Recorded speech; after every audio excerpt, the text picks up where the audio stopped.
other teams. And a change for the opening partnership for Australia. Michael Slater has been dropped and Mark Taylor will open with Mark Waugh. Craig McDermott, there was worries that a calf injury would hold him back, but he has been passed fit to play, so he will play. And in terms of the other team, well, there's plenty of sibling rivalries as the Tikolo brothers and the Adombi brothers take on the Waugh brothers. So plenty of sibling rivalry to come. And we're underway. To Mark Taylor. Mark Taylor plays it away on the onside. No run there, so we're underway here. Edward Adumbe, the opening bowler for this Kenyan side, also known as Tito.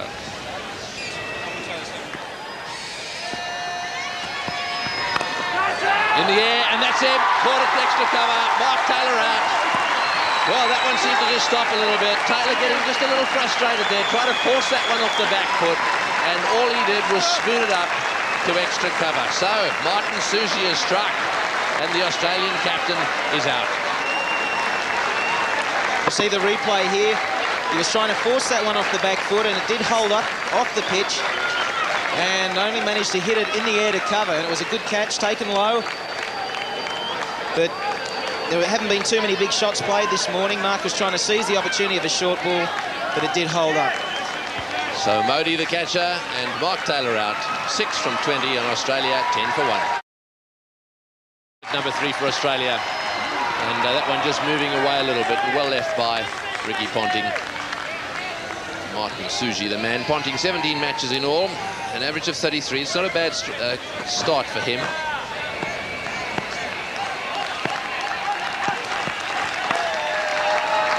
Bit of placement, he's got that through the gap on the offside. That's the sort of shot we've come to know from Mark Waugh over the years. Beautiful placement, and notice how that ball really did run away quite quickly once it got through the infield. So it's quite a firm outfield once you can get it away. Well, Mark's an excellent time with the ball, but if you look here, he hasn't really tried to hit that at all, but he just got it into the gap, and the pace of the outfield did the rest. It just raced away.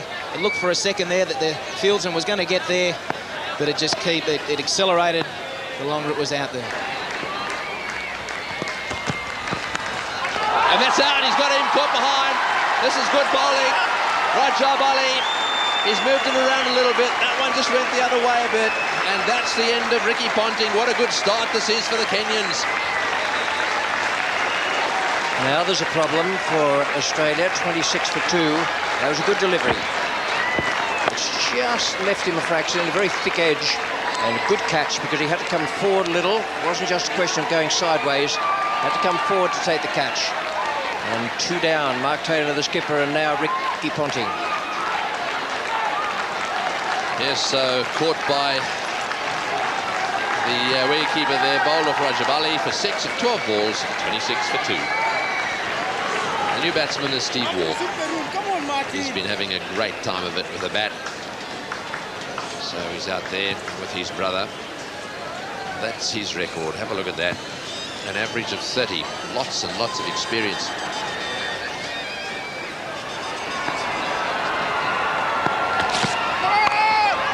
No ball called. And beautifully played. That is a magnificent shot.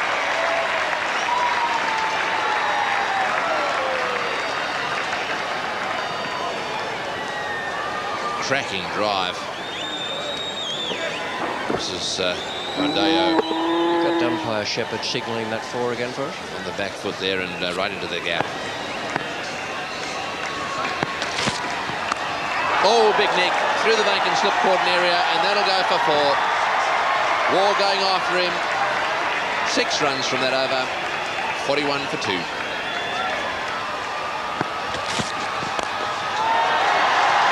Waugh really looking to pick up the pace now. Brings up the 50 for Australia in the 15th over. Well, Mark Waugh has decided here to take the attack to the opposition. Down the track. And the men still in the circle. No problem at all once it went over that fielder. Been some quite good banners here. In fact, all around India, plenty of banners. And one of them just a moment ago saying Mark Waugh, weapon of Australia. Certainly is one of the important weapons, and he's playing well today. picked up a boundary.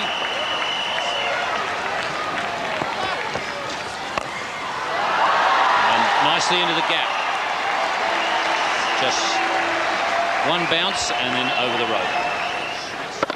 Well, here down the track, not really to the pitch of the ball, but still deciding to go through with the shot and finding that big gap between long on and mid-wicket.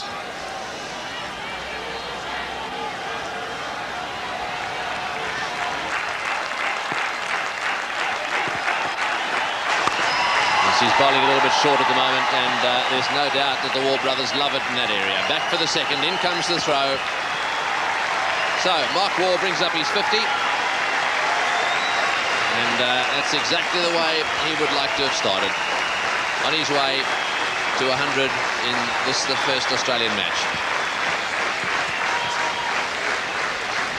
Well, Mark Waugh is continuing the good form that he's shown as an opener. Oh, he's got that one from outside off stump, and that'll go all the way for 4. So, that's his 7th boundary, and he's really starting to turn it on now. Mind you, Tony, it's a bit hot out here, so one can understand if Mark Waugh wants to deal only in the currency of boundaries and not worry about the ones and the twos. Importantly, he's picking the gap, placing the ball very well. Well, that's straight down the ground. That's a magnificent hit. That's way over the top of the side screen. A magnificent straight hit, the likes of which these two turn on from time to time. What a shot, Sonny. Well, I just wonder what Maurice Odumbe is doing there. Is he smiling? Is he grimacing? Is he saying to himself, well, I'm getting you now. You just hit a boundary and a 6, and now I've got you in 2 minds. Well, 14 runs already from this over.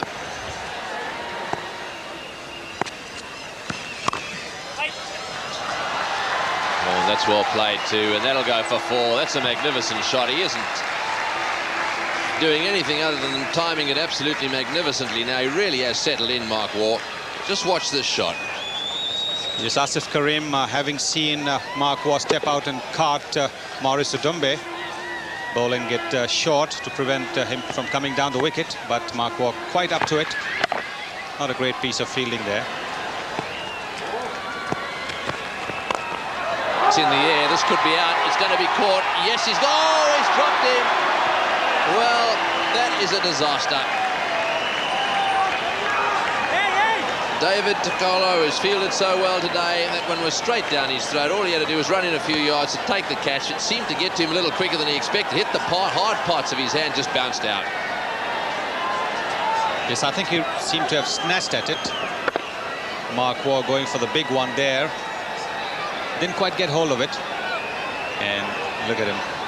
And not only did he mess it up, then he threw it in very wildly to add to the overthrow. He's whipped that one away on the onside, bouncing away towards the fence. 6 runs off the over. Australia 139 for 2.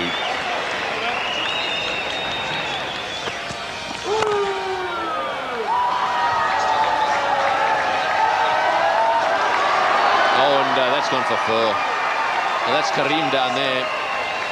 And that's Steve Waugh's second 4. That is a bad miss. And that also brings up the 150. Beautiful shot. Really did hit through the line of that one nicely. But watch this fielding.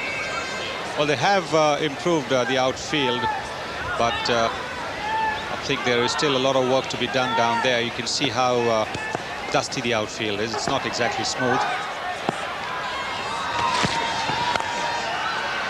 And Steve Waugh certainly waited on that one.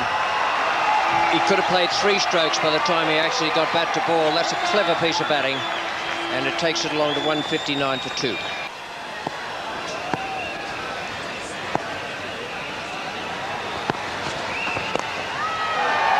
That's safe. It's beautifully placed. It's a good stroke. Now that was a good, cool, calculated stroke. But he was slightly beaten in the length. He didn't just flail at it. Just placed it perfectly with a chip. A beautiful shot here by Mark Waugh. He's picked the spot he wanted to hit the ball even before the bowler had bowled. And he waited on it and just played through the line.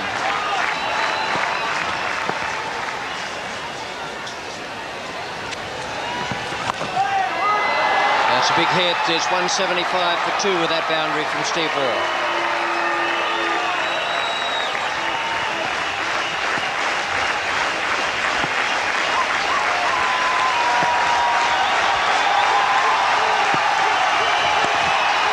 And there it is. He'll only take the 2. It takes him on to 101. His 6th one-day international century. His first in the World Cup. And that puts him 3rd in line now for Australia behind Jeff Marsh and Dean Jones.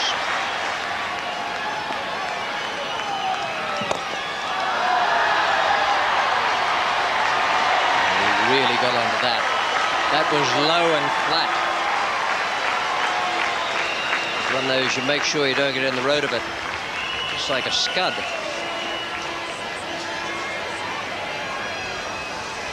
Down the track is Steve Waugh here, right to the pitch of the ball, and he really gave that some hammer. 6 runs, moment it left the bat.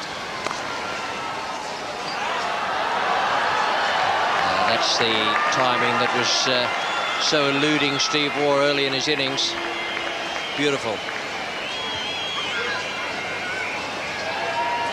Well, the footwork again that makes this shot possible, giving himself a little bit of room and smashing it through the cover field.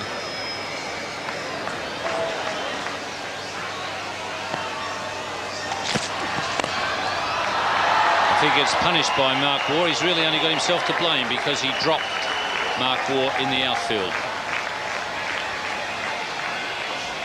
Well, you can see there Mark Waugh breathing a little heavily. It is hot out here at Vizag, but Mark Waugh is finding that gap very regularly, and the Kenyan captain has done very little to plug that gap. He's still getting plenty of beef into those shots, Mark Waugh, despite the tiredness.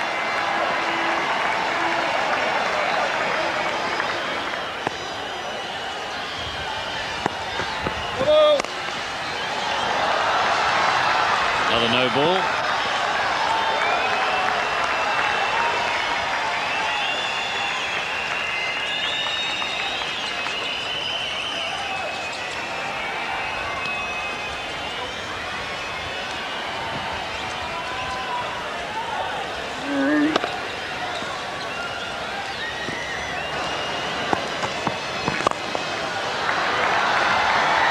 Beautiful timing from Mark Waugh, just showing that you don't need strength. Mark Waugh is obviously very tired out there, but with that lovely flowing style of his, he gets plenty of timing in the shot.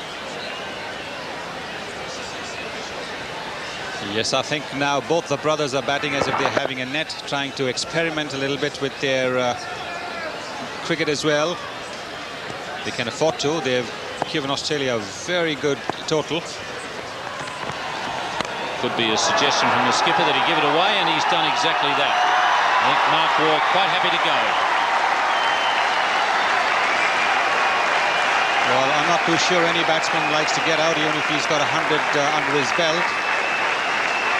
But Mark Waugh will not be too disappointed. He's done a very good job for his team.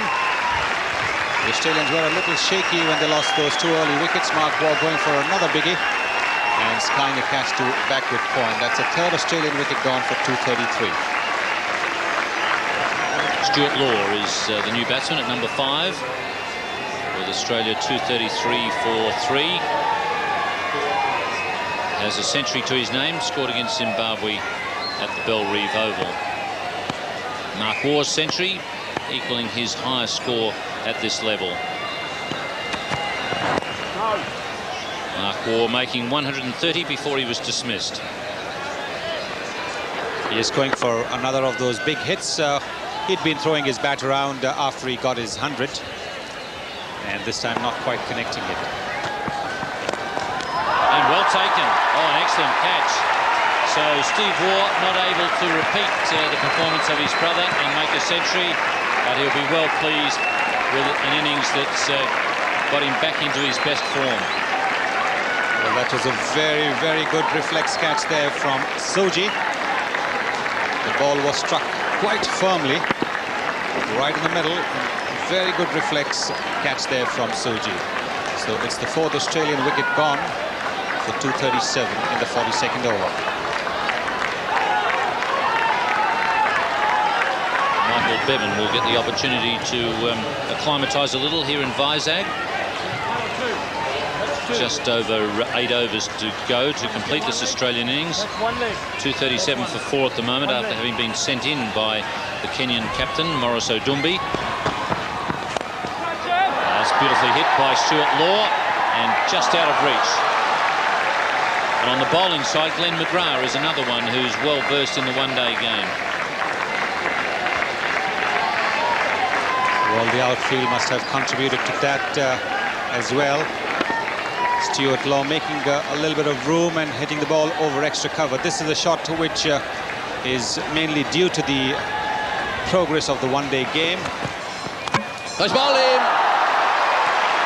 Well, he's done it again. He's been certainly one of the 2 best bowlers for the Kenyans. And obviously you're going to pick up wickets at the end of an innings. He tried to smash that one down the ground to mid-on, but missed it. That was partly the bowler, partly the batsman. A little inside edge there. At least he got bat on it. That'll be small comfort as he goes down. It's 261 for 5.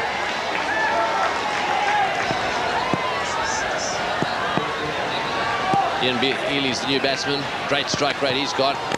Just the man to come in situations like this.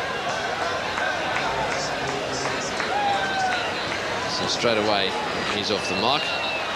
That's his record. Just have a look at that. An average of 23, but he scores these runs very quickly. 86.32 runs per 100 balls. And that through all those matches is fantastic. Oh, and he's tripped over. Well, he really looks as if he's in a bit of trouble. It's not going to be cramped, but we can have another look from a different angle. Yes, it seemed to me that as he started to set off, he started to limp. It might have been just the turning. And you can see he then went down around about where the line is. Well, they've got him on his feet. How long he'll stay there for is another question.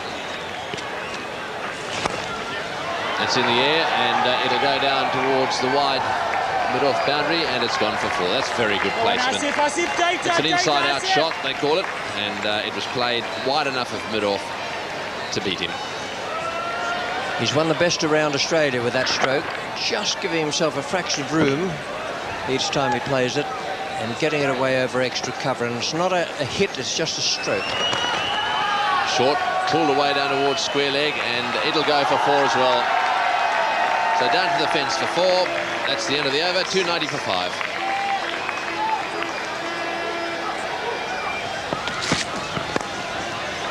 That's that little chip shot Richie Beno was talking about, just flicking it over the top of the infield and right into the gap for 4. That's well played. Best I ever saw it playing that shot satisfactorily and then brilliantly as the match has moved on was Glenn Turner, the New Zealander. He's a good, thoughtful cricketer. He worked out that was the way to do it.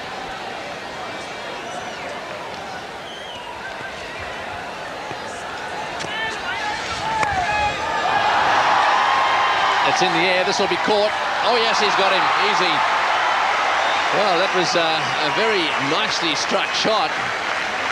Healy obviously having to go for everything. It was up there for a long time. Long boundary down there. Edward Odumbe on the boundary, catching it absolutely, so easily out in front of him, around about waist high. Yeah, he took it very nicely. He had the confidence about him. You just knew he was going to take it. Obviously doesn't miss very many. Ian Healy goes for 17 from just 11 balls faced, and it's 301 for 6. This is the last over. Paul Reiffel out there as a result of that big hit down to the long boundary by Ian Healy. Nicely taken. He's played 56 matches and can play some shots too. The Aussie tail-enders are required to come in often and keep this board ticking over. Again, he's going for that offside. In goes the throw, and it hits the stumps, and that's beautifully fielded. Stuart Law knew he couldn't get there, and he hit the stumps direct. Morris Odumbe, who's probably their best batsman, and who's no doubt one of their better fieldsmen, had very little to aim at, and what he had, he got right. And Law was always going to take the chance there. He knew that it was either one or the ball hit the stumps, he was going to be run out. He's on his way, 35 from 30. That's a nice little pipe opener for him. Billing, the new batsman coming out now just for 4 balls, or perhaps only for 1 or 2 or 3, is Shane Waugh.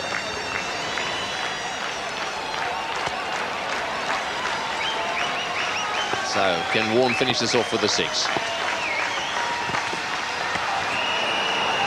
Straight onto the pad. That is the end of the over and indeed the end of the innings. So Australia 304 for 7, a tremendous recovery after being 2 for 26.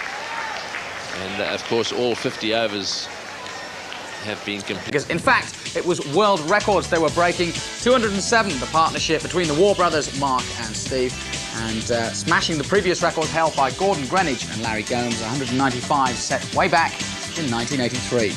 Solid performance also by Stuart Law with 35, Ian getting a run out, and Ian Healy with 17. So that's Australia's.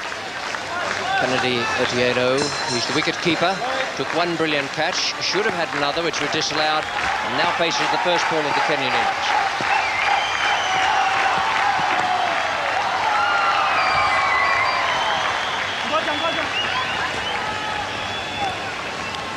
Late bye for a start.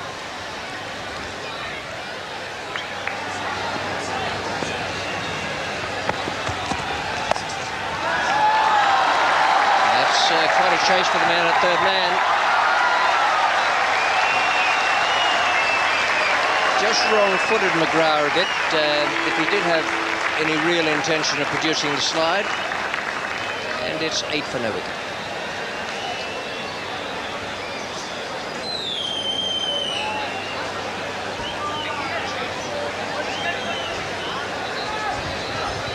This is the stroke that brought the boundary, and I'm not sure McGrath was actually going to put in the long sliding dive on this outfield.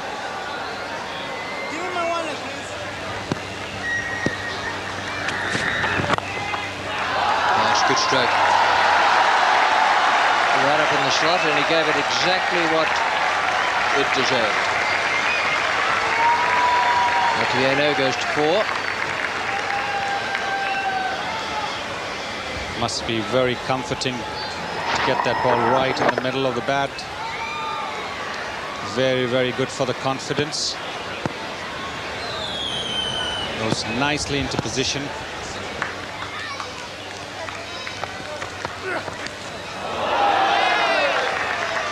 That's beautifully bowled. No one's well. No one was going to do anything about it. Well, the Australians in the end had to turn around for the appeal. And Chudasama eventually had a quick glance at Cyril Mitchley. It was just as well he did, otherwise it might have gone on for a long time out there. He's caught by Healy, a good diving catch away to his right, and McDermott has struck the first blow. Yes, a good delivery, and Chudasama for a moment was doing a bit like what Srikanth does when he hits a boundary, mind you. Walks away to square leg. That's the first Kenyan wicket. Cyril Mitchley declaring Deepak Chudasama caught Healy bowled McDermott. Kenya 12 for 1. 12 for 1, Stephen Tikolo comes out to take the place of Chudasama, caught by Healy off McDermott.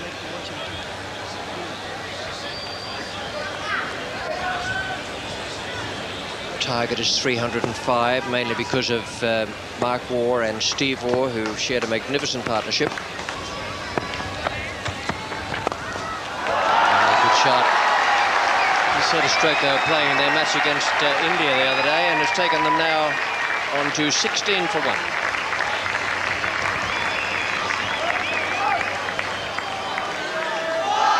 Yeah, that's not looking too good for Craig McDermott. It's always the thing where he might have to bowl through the pain barrier. It just depends what Taylor wants to do. In fact, Taylor has been called into the discussion now, and he's bringing on the 12th man.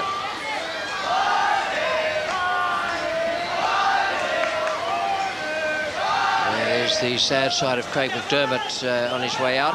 Not many games to play in this World Cup competition. Mark Taylor is going to be there with half a raised eyebrow at the moment, wondering what that's going to do to his attack.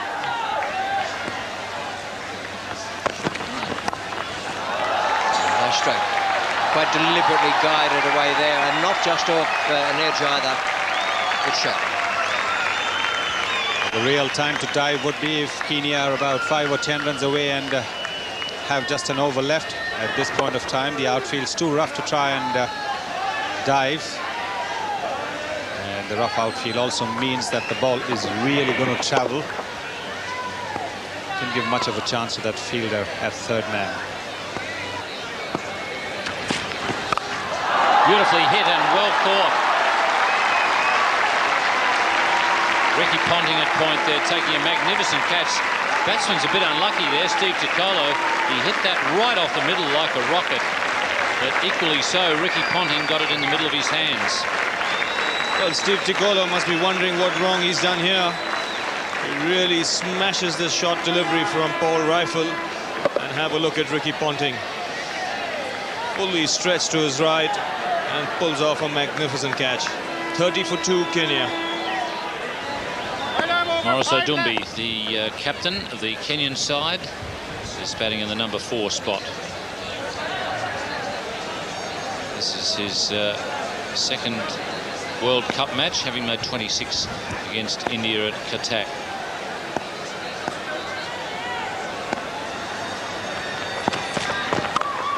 Oh, and he starts very confidently. What a shot to get off the mark.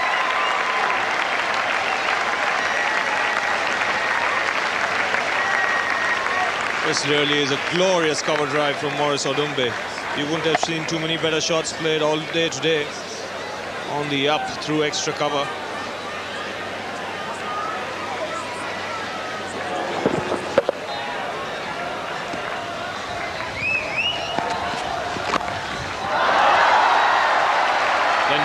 No chance at third man. So Odumbe starting in very aggressive fashion. Well, after the fall of Ticolo's wicket, 10 runs have come for Morris Odumbe in 3 deliveries, getting the thickish outside edge there.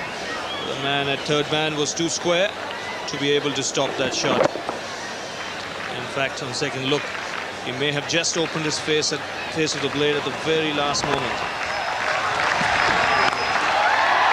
Steve Waugh is welcome to the crease with a magnificent cover drive. So the Kenyans really starting to flay the ball. One thing is pretty certain about these Kenyans, they don't hold back. If the ball is up, it's going to go. And this really is a glorious cover drive from Otieno this time to bring up the Kenyan 50. 51 for 2 at this stage.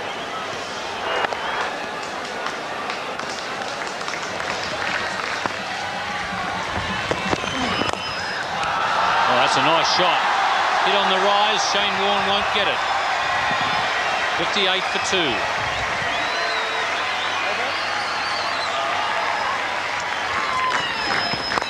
Well, that's magnificent. That's the shot I was talking about. If it's up there, he loves going inside out over the top. That takes his score on to 20, and he's only faced 18 balls. So we might have a decent afternoon here. Steve Waugh's slower ball, which has confused plenty of batsmen around the world. Produced no confusion there. It was beautifully struck away.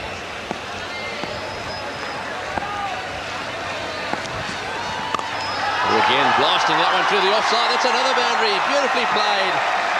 Morris Odumbe is playing a little gem of an innings. That's his 5th boundary. It's also the end of the over. 68 for 2.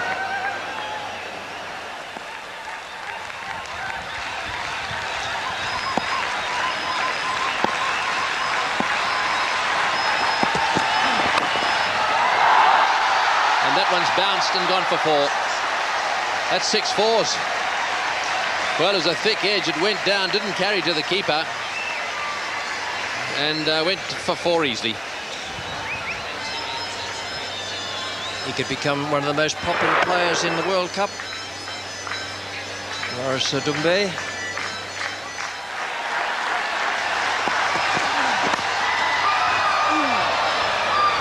Well, I think that may just have touched the stumps.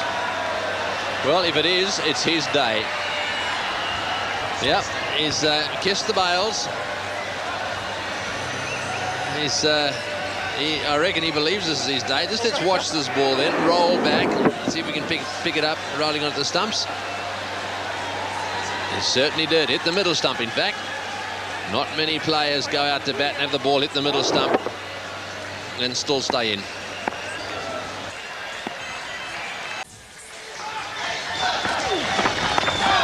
Well, that's nicely played. Should get 4 runs for this. And 100 up for Kenya with that boundary. Shane Warne had a man in there at slip, but the ball was played wide of him, and the Kenyan 100 up in the 21st over. Flipper from Shane Warne, doesn't hold any fears for Otieno. Down the track comes Otieno there and smashes it straight down the ground. His intention was clear. Moment Steve Waugh bowled that ball, and he found the gap to perfection.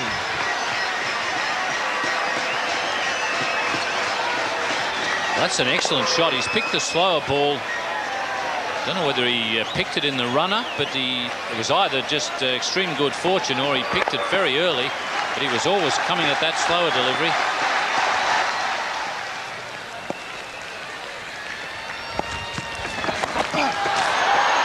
Pulled away on the onside, getting a faint inside edge, and the ball racing away to find leg for 4. 121 for 2 Kenya. I must say they're certainly not being intimidated by the Australian bowling. They're setting out as though they have every confidence that they can reach that score of 305 that they need to win the game. They're again giving it air, but a lot of room there for Otieno, and he makes no mistake in smashing it back for a point for 4. 127 for 2. And I think the Australians may rue the fact that they didn't pick Tim May and give themselves the option of a second frontline spinner. It's all right to have somebody who's a part-timer and have them on bowling a few overs for you.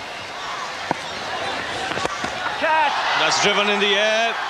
A man coming in at long off, making no mistake. For Reiffel, the catcher, so Kenya loses its 3rd wicket. Otieno gone, 132 for 3. Yes, that's been looming for a while now. He's been tiring Otieno and starting to look for boundaries consistently. In fact, it's Odumbe that's holed out. All Reiffel, an excellent outfielder, judging that one extremely well. So the captain has gone for a half century. Kenya 132 for 3.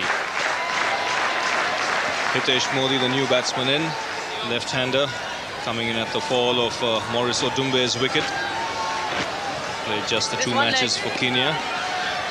Thank you. And that one's going a long way. It's going to go over the top. No, it's not. Yes, it is. It's a 6. That's the long boundary down there. Our cameraman stayed with it. So did Ricky Ponting. Right onto the fence down there. And it just went over his head. Yes, Kennedy Otieno coming down. I think he was a little beaten by the ball. It didn't come into the slot, but he still carried on with that shot.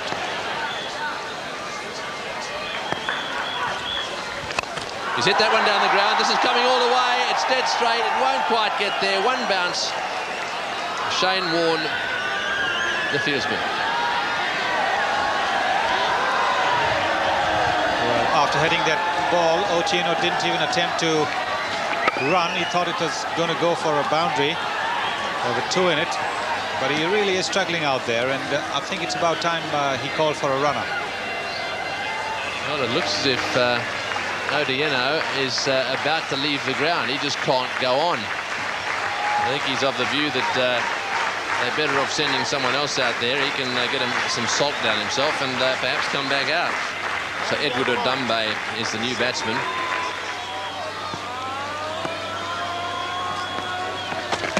Oh, he's bowled him round his legs. Well, he's gone to paddle that one away down towards square leg. Cannot believe it, actually, looking down at those stumps. And the bails have gone flying in all directions. That's 167 for 4. Well, Hitesh Modi trying to sweep a ball which was too close to him. The ball going around his legs, behind his legs, bowling him. That's a pretty useful wicket once again. Michael Bevan's got his second wicket. And Kenya 167 for 4. It's David Tikolo and Edward Odumbe are the two batsmen out there at the moment. So things will slow up a little bit now.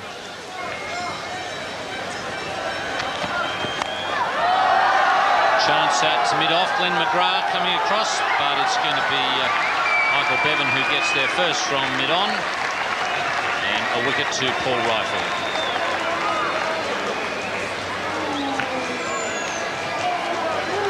So finally Odumbe's patience running out, trying to hit Reiffel over mid-on and out of the ground, only managing to hit the ball high in the air, and Michael Bevan here taking a good catch. His eyes on the ball, no problem at all. 188 for 5, Kenya.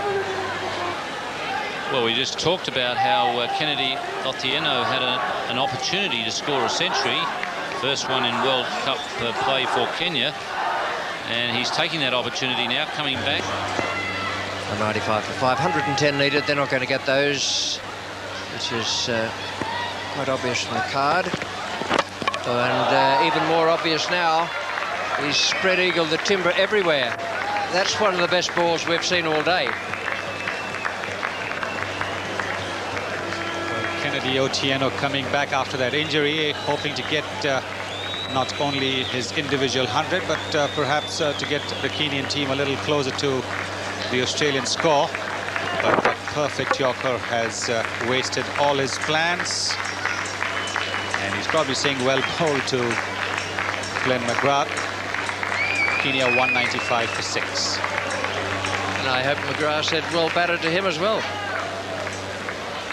Thomas Adoyo coming in now at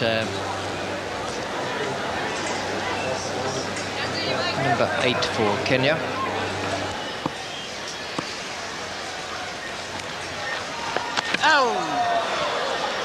We've seen that happen on many occasions. Ian Healy is in the game out there. He got a catch early on when he got Chiodasama for 5, and now he's there with the stumping, and Shane Warner's the ball. When the tailenders are out to bat, Ian Healy must be all systems alert, particularly when Shane Warne's bowling.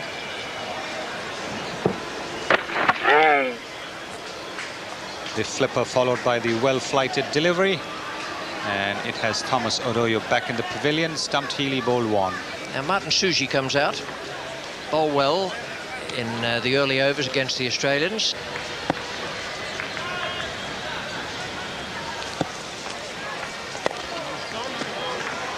Last ball of the match coming up, unless Shane Warne bowls a no ball or wide.